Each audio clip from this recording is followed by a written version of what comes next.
오늘 말씀은 이사야 62장 6절에서 9절까지 읽었는데요. 8절과 9절을 중심으로 말씀을 보아야 하는 시간입니다. 여러분은 예수님으로 만족하십니까? 우리는 만족합니다. 예수님이 우리의 전부요, 우리의 모든 것이요, 우리의 요새요, 우리의 피난처요, 우리의 공급자이십니다. 예수님은 우리의 왕이십니다. 예수님 안에 우리 인생의 모든 것이 다 들어있어요. 이미 우리 성도님들이 그것을 경험하셨기에 이 자리에 있는 줄 알고 있고, 또 현재 인생에 많은 부족한 부분들이 있고, 또 예수님만으로 행복하다라는 것을 이미 경험들을 하셨기에 이 이른 새벽에 이 자리에 있다고 저는 알고 있습니다. 오늘도 예수님으로 말미암아 만족할 수 있는 그런 은혜로운 시간을 첫 출발로 삼은 여러분들에게 하루가 승리로 열매 맺게 되기를 예수님의 이름으로 축복합니다. 이스라엘 백성은 하나님으로 만족했어야 합니다. 그런데 하나님으로 다 만족할 수 없다고 생각을 했습니다. 그래서 세상에 있는 것들을 자꾸 예루살렘으로 끌어들여 왔습니다. 그 대표적인 것이 우상이었습니다. 하나님께서 우리에게 우상을 숭배하지 말라 할 때 단서가 있습니다. 너를 위하여 우상을 이렇게 잡으세요. 우상은 결국 우상 숭배는 자기 숭배에서 출발하는 거예요. 우리가 평생 싸워야 할 것이 바로 자기 숭배예요. 자기를 편들어요. 자기를 위해서 살게 만들어요. 그런데 예수님이 또 바울 사도를 통해서 우리에게 주신 것은 그의 나라와 그의 뜻을 구하고, 바울은 살아도 주를 위하여 살고 죽어도 주를 위하여 살아야 된다.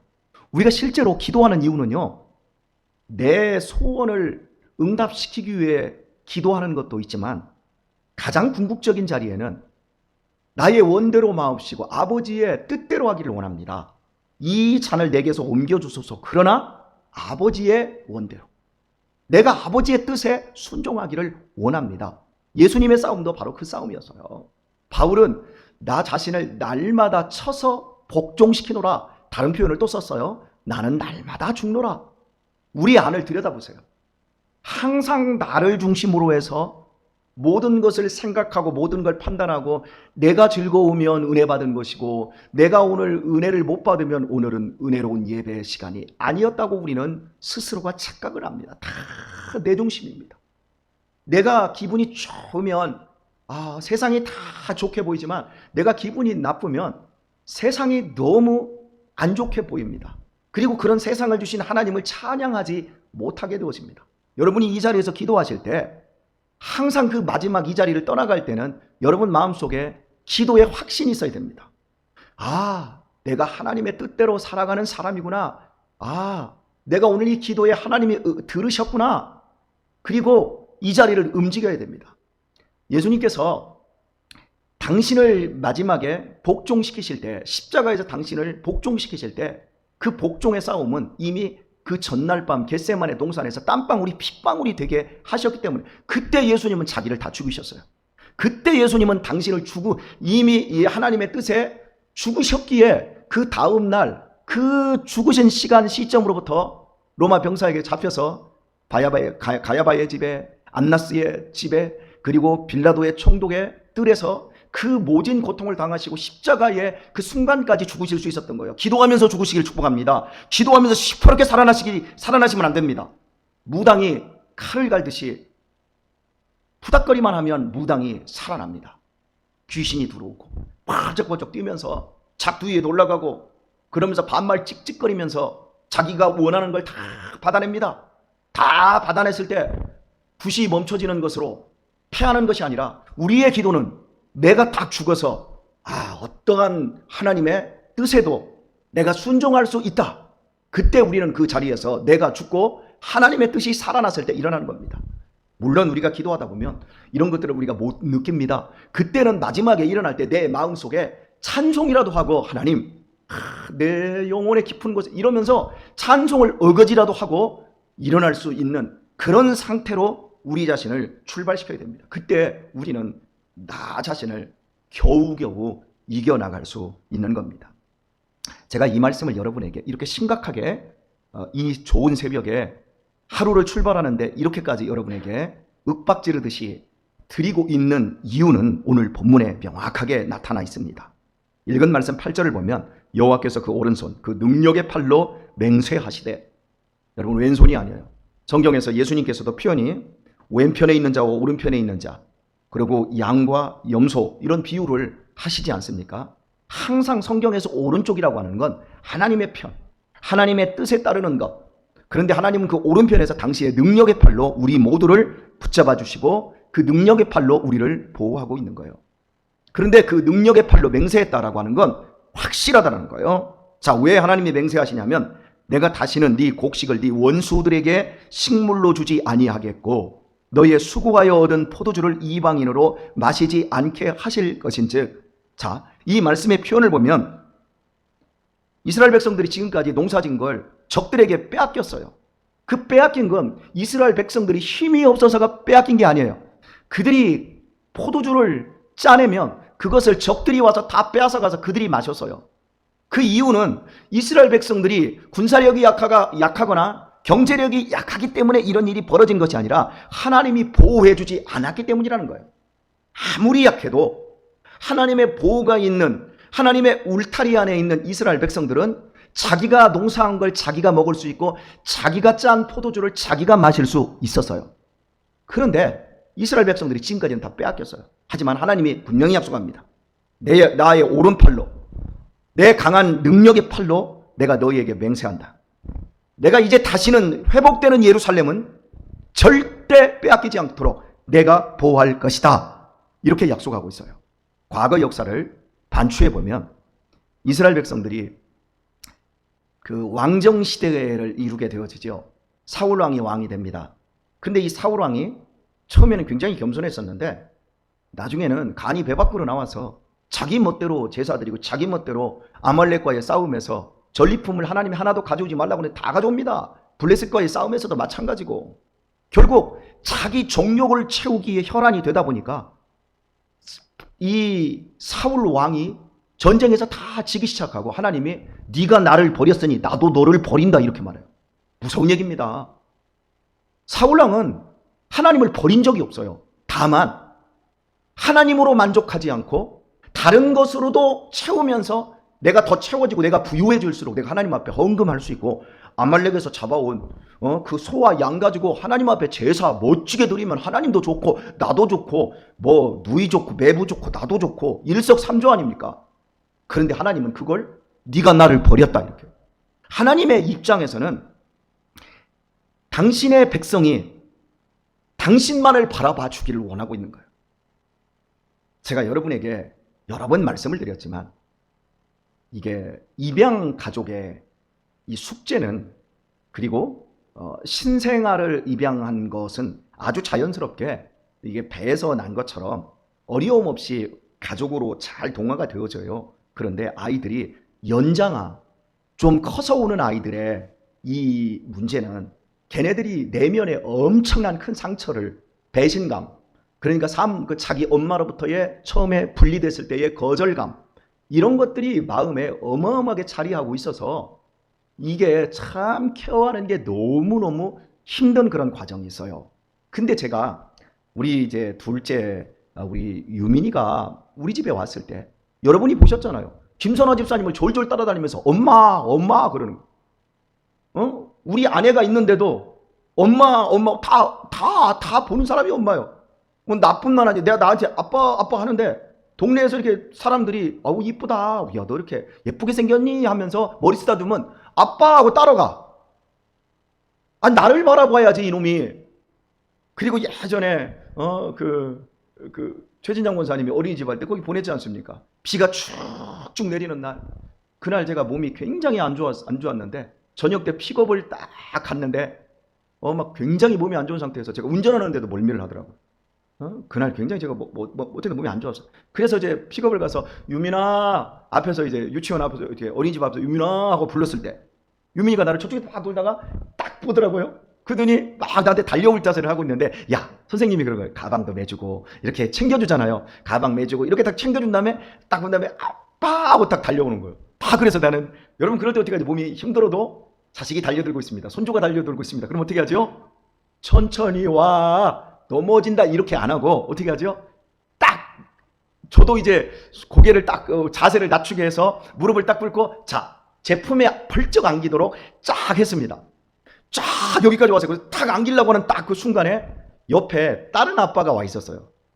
그 아빠는 이러고 안 있고 지 아들이 지금 저기에서 지금 준비하고 있는데 쫙 오더니 딱 안기려고 하는데 그 아빠한테 가서 펄쩍 그 아빠한테 안겨버렸다. 죽이고 싶었어요. 그 배신감. 여러분 그거 아세요? 여기 지금 아시는 분은 아셔요. 최진수 집사님은 시 굽고 계시는데 저분은 뭐 5이나 입양을 했으니까요. 그런 아픔들. 그때 그 배신감을 지금도 잊어버리질 못해요. 그래서 유민이한테 지금 그래요. 뭐 지금 11살이니까 너 그때 생각나냐? 그랬더니 그때 어린이집은 생각이 난대. 근데 나한테 한 건 생각이 안 난대. 제가 차에다 태우고 씁쓸하게 오면서, 얀마, 내가 아버지야 이 자식아. 너 한 번만 그따위 해봐라. 막 얼마나 분이 여기서 막 이게 사기질. 지금도 생각하면 분이 나요. 내가 아버지인데, 아니 여기까지 달려오다가 거기서 확 삐뚤어. 생각해보세요. 우리가 그 짓을 한다니까요. 기도하러 여기까지 와가지고요, 하나님 앞에 탁 안겨서 아버지가 내 보호자예요. 나는 아버지만 사랑해요. 나는 나 자기 숭배 안 할 거예요. 나는 아버지만 내가 바라보고 살아갈 거예요. 살든지 죽든지 아버지의 것이에요. 아버지의 뜻대로 해주세요. 나는 아버지의 도구예요. 이러고 기도해야 되는데 딱 여기까지 와가지고 줄 거예요, 안 줄 거예요? 안 주면 나도 다 생각이 있어. 아버지가 나한테 그렇게 인색해? 오른팔로 맹세를 해? 맨날 나한테 왼손만 보여주시지? 빈손 왼손. 나도 다 생각이 있다니까요. 이러면서 딱 나가면서 마음의 근심을 다 담고, 이 안에 오늘 또 안 주실 거야, 의심과 불신을 다 담고, 인생의 모든 진보다리 다 가지고 여기 와가지고 아버지 다 아버지께 맡겨요 해놓고, 또 일어설 때는 진보다리 그대로, 근심의 진보다리, 의심의 진보다리 다 바리바리 또 챙겨가지고 어깨에다 또 짊어지고 또 저기 또 나가요. 우리 자신을 한번 생각해 보세요. 혹시 그러고 있는지. 아니지요, 여러분은? 더 많이 비우고 더 많이 내려놓고 하나님 앞에 오늘도 그래, 나를 더 많이 박살내주세요. 아멘도 안 하시네. 나를 더 많이 박살내주세요. 조금만 더 써봐요, 힘을. 하나님 나를 더 박살내주세요. 할렐루야. 사실은 저를 하나님 더 박살내주세요. 목사가 살아야 교회가 살아요. 목사가 죽어야 교회가 더 살아요. 많은 사람들이 착각하는 게, 목사가 시퍼렇게 살아가지고 하니까 교회가 덜 사는 거예요. 그런데 목사가 더 죽으면 교회가 더 많이 살아나요. 권사님들이 더 많이 죽으면 후배들이 더 많이 살아나고, 장로님들이 더 많이 죽으면 후배 성도들이 더 많이 살아나요. 그런데 우리 자녀들, 부모가 자녀들 앞에서 많이 죽으면 자녀들이 풍성해집니다. 그런데 우리가 안 죽는 거예요. 그러면서 내가 원하는 자기 숭배, 그것만 찾으려고 하지요. 여러분, 하나님을 붙잡고 하나님으로 만족하는 건 정말 어마어마한 이 복이고, 그것이 최고의 욕심이에요. 나는 하나님만 붙잡겠습니다 라고 하는 게 최고의 욕심인데, 하나님도 있어야지만 신앙생활 하는데 필요한 건 돈도 있어야 돼요. 여러분, 맞는 얘기예요. 그런데요, 그게 길게 보면 맞지 않아요. 자기 체면 세우려고 하는 사람들은 보면 자기가 안 죽어요. 자기가 그대로 살아있어요. 오직 하나님으로 우리 자신을 먼저 채우는 그 삶 속에서 우리 자신들이 가장 큰 복을 누릴 수 있다는 걸 잃어버리지 마시기 바랍니다. 그러나 내가 하나님에 대한 이 가장 큰 욕심을 조금 등한히 하고 세상의 욕심을 좀 채우려고 하잖아요. 그러면 모든 것을 잃어버려요. 저는 그걸 지금까지 목양을 하면서 많이 봤어요. 제가 나이가 53살밖에 안 됐어도 군대 가면서 21살 때부터 군종병을 시작을 하고, 그러면서 지금까지 왔으니까 30년을 넘게 제가 교회밥을 먹으면서 교회에서의 사람들의 역사를 쭉 봤어요. 어린이가 어른이 돼서 결혼하고 자식을 낳고 늙어가는 모습까지 저는 다 봤어요. 그런데 길게 보니까 처음에 작은 욕심들을 쫓았던 사람들과 정말 하나님을 쫓아가며 순종했던 사람들과 나중에 보니까 그 차이가 어마어마하게 벌어지는 것을 제가 목도를 했어요. 그래서 사람은 심은 대로만 거두고 인생의 가장 위대한 법칙 중에 하나는 정직이구나. 그래서 자문이 우리에게 너 하나님 앞에서 정직해야 된다라고 하는 거, 그 부분을 제가 알게 되었습니다. 자, 읽은 말씀 5절 9절을 보면 같은 말씀인데요. 오직 추수한 자가 그것을 먹고 나 여호와를 찬송할 것이요 거둔 자가 그것을 나의 성소들에서 마시리라 하셨느니라. 내가 추수한 만큼 내가 노력한 거 내가 다 먹을 수 있다라는 거예요. 그리고 하나님 앞에서 그걸 또 마신다라는 거예요. 이 말씀의 의미는요, 찬송을 하나님 앞에 또 드린다고 이렇게 말하잖아요. 성도 여러분, 내가 거둔 거 내가 먹으면서 나누고 베풀면서 사는 게 예수 믿는 거예요. 내가 거둔 거 내 입에만 다 쳐박고, 내가 거둔 거 사기당해가지고 하나도 쓰지도 못하고 남에게 다 빼앗기는 것, 그것만큼 원통한 일이 없잖아요. 그런데 하나님께서 네가 거둔 거, 네가 마신 그걸, 마실 수 있는 그걸 네가 먹고 하나님 앞에 찬송하고 그리고 하나님의 뜰에서 마시리라, 이렇게 말해요. 그러니까 예수 믿는 축복이 바로 그건 거예요. 내가 열심히 삶의 현장에서 노력하고 애쓴 거, 그거 나 혼자 다 먹고 세상에 있는 것 욕심 채우느라고 막 비트코인에도 투자하고 주식에도 투자하고 부동산에도 투자하고 이런 데만 신경 쓰는 것이 아니라 하나님의 교회에서 선교하고 구제하고 이렇게 11조를 드리고 이렇게 하는 걸 가지고 성소들에서 우리가 기쁨으로 함께 마시고 이런 것이 엄청난 큰 복이라는, 이건 세상 사람들이 못 누리는 행복이거든요. 여러분, 저는 이 교회를 개척했잖아요. 그런데 제가 개척을 하면서 정말 개척이 어려운 시대예요. 우리 동기 790명 중에 저처럼 개척을 한 친구들이 많습니다. 헤아릴 수 없이 많습니다. 수백 명이 넘습니다. 거의 대부분은 개척을 했으니까 청빙을 간 사람들 그 얼마 되지 않아요. 그리고 분립 개척을 하신 분도 있는데 저처럼 맨 땅에다 순수하게 개척을 한 사람들은 정말 맨 땅에 헤이딩한 거지요. 이렇게 맨 땅에 헤이딩해가지고 교회 성도 수가 자립을 하고 100명 이상 넘어가고 선교하고 구제하는 일에 힘을 쓰는 이런 교회들은 790명 동기 가운데 저 한 사람밖에 없어요. 100명을 넘긴 사람이. 그래서 제가 얼마 전에 그 임솔미 우리 권찰님의 교회 목사님하고 저랑 형님 동생 하는 막역한 사이인데 우리 둘이 서로 자화자찬을 해서 형님이 가장 행복한 목회를 해요? 그랬더니 맞아, 내가 제일 행복해. 이렇게 얘기해. 그러더니 그 형님은 저한테 그래, 그래도 권 목사가 우리 동기 중에 딱 한 사람 개척을 해서 그만큼 성공했어. 이제 이렇게 서로 자화자찬을 해줬어요. 그런데 여러분, 제가 보세요. 제가 제 또래에서 야간으로 신학교를 들어가서 야간 신학을 한 사람은 나밖에 없어요. 우리 세대 중에서. 제 앞전 10년 전 세대들은 한 사람들 야간 신학, 20년 전 선배들은 거의 야간 신학 한 사람들이 많아요. 그런데 저처럼 지방신학교에서 야간으로 주경 야독하면서 공부를 한 사람은 저밖에 없어요. 그러니까 제가 우리 노예에 150명 목사님들 중에서 학벌이 잘 핫바리. 그래서 제가 여러분들에 그러잖아요. 턱걸이로 나는 목회한 사람이다. 이번에 여기 남부전원교회에 새로 부임하게 될 목사님은 막 좋은 대학 나오고 미국에서 유학하시고 그런 분들만 다 청빙을 받아요. 그런데 자 보세요. 저는 차고 밑바닥이에요.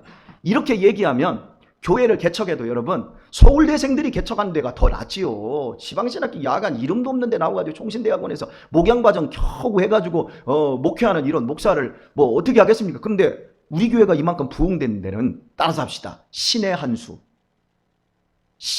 있었어요. 제가요 장기를 내가 어려서 우리 동네에서 할아버지들하고 장기를 두면서 했더니 장기를 제법 잘 둬요. 내 장기가 내가 어느 정도 아마나 프로는 아니지만 아마로 얼마나 두나 생각을 하고 옛날에 넷장기라고 하는 프로그램이 한 4, 5년, 한 20년 전쯤에 있었어요. 처음에 나왔을 때. 그래서 거기에 들어가지고 한번 해봤어요. 처음에 제가 이제 그게 10급부터 출발하니까 10급에다 놓고 하니까 이건 게임이 안 돼. 짝짝짝 하다 보니까 장기가 4급까지 가더라고요. 4급까지 가니까 그때부터 지고 이기고 계속 그러는 거예요. 그러니까 제 장기가 몇 급? 아마 4급 정도 된다 이렇게 생각할 수 있잖아요. 그런데 장기를 안 두고 다른 사람이 두는 장기 있잖아요. 3급, 2급이 두는 장기를 제가 이렇게 구경을 했어요. 구경을 하니까 이거 뭐 아무것도 아니네. 남의 장기판을 들여다보는 데는 두 수 정도를 제가 더 보더라고요. 그래서 3급으로 올려가지고 장기를 제가 뒀어요. 그랬더니 3급에서는 단 한 판도 못 이기는 거야. 막 승질이 나는 거예요. 아니 남들 거 구경할 때는 2급도 내가 이렇게 둘 거야. 저 사람이 이렇게 이거 이렇게 풀면 저거 분명히 이길 거야. 이러면 착착 그렇게 가는데 내가 직접 두면 한 번을 못 이기는 거예요. 그거 왜 그럴까 생각을 해봤더니 욕심 때문에 그런 거예요. 훈수 둘 때는 욕심이 없이 그냥 객관적으로 보잖아요. 그런데 내가 거기를 딱 들어가면 저거 빨리 잡아먹어야 돼. 저 말을 저거 잡아야 돼. 저 차를 잡아야 돼. 저거 빨리 먹어야 돼. 이 생각을 하니까 욕심이 앞서니까 욕심이 눈을 멀게 한다고 하잖아요. 눈을 멀게 하는 거예요. 욕심이 앞서니까. 그러니까 모든 제 실력은 실제는 욕심을 비우면 3급은 되는데 욕심 때문에 4급이나 5급이 맞는 거야. 오늘 우리들이요 욕심만 부리면 우리의 신앙의 실력으로 하나님의 묘수를 우리에게 주셔요. 그런데 제가 개척 얘기에다가 얘기했어요. 개척을 딱 시작하면서 저는 개척 생각도 없었던 목사였으니까요. 청빙이 2번 깨지고 제가 이 개척을 시작했지 않습니까? 딱 개척 시작하면서 분명히 하나님이 나한테 개척을 하라고 했으면 여기에는 하나님의 수가 있을 거야. 그래서 제가 딱 우리 성도들한테 선언을 했어요. 그게 뭐냐면 첫 번째, 재정 지원을 절대 밖에서 받지 않는다. 하나님 먹이세요. 해가지고 노예에서 그때 30만 원을 매달 생활비로 지원을 해줍니다. 개척을 하면. 그리고 시차로에서도 한 10만 원씩 지원을 해줍니다. 그리고 총회에서도 차도 사주고 여러 가지 제가 이렇게 잘만 하면 사바사바 잘만 하면 이렇게 돈을 한몫으로 몇 천만 원을 받을 수 있습니다. 그리고 제가 우리 동기들이나 우리 선배 목사님들을 잘 알고 있기 때문에 그런 교회들 제가 5교회에서 있었잖아요. 그런 교회에다가 목사님 저 개척했습니다. 나 3년만 도와주십시오. 매달 10만 원씩만 도와주십시오. 5만 원씩이라도 도와주십시오. 이런 식으로 제가 알고 있는 인력 풀을 다 가동해버리면 최소한 한 달에 300만, 400만 원, 500만 원 지원받는 건 일도 아니에요. 그런데 이렇게 하면 하나님의 공급이 안 될 것 같아. 그래서 하나님 나 재정 지원 안 받을래요. 그 노예에서 개척했다고 하니까 재정 지원서 주더라고요. 노 안 받을래요. 그랬더니 너만 목사냐? 너 왜 별나니? 예, 난 별나더라 난 하겠습니다. 이렇게 했어요. 그리고 나서 그렇게 개척을 했어요. 말도 안 되는 개척이지요. 그죠? 근데 이게 신의 묘수였어요. 하나님만 바라보겠습니다. 우리 함께 했던 우리 김동철 장로님이랑 그냥 다 봤어요. 우리가 2년 동안 재정을 우리 아내가 봤으니까. 왜? 성도가 없는데 장로님한테 맡기고 장로님이 얼마나 힘들어 하겠어요. 근데 그때 장로님이 당신 월급에 정말 월급보다도 많은 10의 2조를 꼬박꼬박 하셨어요. 우리 참 김 장로님 훌륭한 분이에요. 또 보고 계시죠, 장로님? 교만해지지 마시고. 참 이게 신의 묘수였는데 그리고 나서도 여러분 재정 지원을 안 받는데도 우리는 재정의 40%를 무조건 선교하고 구제한다 그랬어요. 그랬더니 제가 5교회 이렇게 하면서도 인프라가 많으니까 계속해서 사람들이 개척했다고 하니까 불쌍하니까 와가지고 부조예요, 부조. 축의도 아니에요. 부조를 이렇게 10만 원도 해주고 50만 원도 해주고 어떤 놈은 100만 원도 해주고 이러더라고요. 그래서 3개월 동안은 성도가 없는데도 불구하고 돈이 들어오는 거예요. 그 자리에서 하나님과 약속한 거예요. 40%를 무조건 막 다 떼어서 막 저 개척교회에다 보내고 그때 빙독교회 그때 지금 현재 저 가일교회 그런 목사님들을 그때 19년 전에 첫 달부터 보내기 시작한데 지금도 끊지 않고 지금도 하고 있는 거예요. 그래서 지금까지 15교회를 우리가 이런 식으로 기관을 돕고 있는 거고. 그러니까 여러분 개척을 함께 해보신 분들은 이게 신의 묘수였어요. 저는 그렇게 생각해요. 여러분들이 인생을 살아가면서 앞이 캄캄할 때 우리가 자꾸 작은 욕심을 부려요. 3개월 하고 나니까 이제는 사람들이 안 오더라고요. 인사하러 오는 사람도 없는 거예요. 어떻게 살아요? 그때부터 사람들을 보내주시더라고요, 하나님. 이게 하나님이 하시는 방법이에요. 벼랑 끝에서 나는 안 떨어지고 싶지요. 여기 끝에서 안 떨어지려고 버티고 하나님은 떨어뜨려요. 그래 떨어뜨린 다음에 내가 너 강한 오른팔로 끌어오나 안나 봐. 지금 여러분 달랑달랑 하고 있어요. 그러면 안 떨어지려고 몸부림치지 말고 그냥 뛰어내려요. 번지점프하다 뛰어내려요. 그럼 하나님이 거기에서 이렇게 세워주십니다. 이 신의 묘수를 갖는 우리 성도님들 다 되시기를 예수님의 이름으로 축원합니다.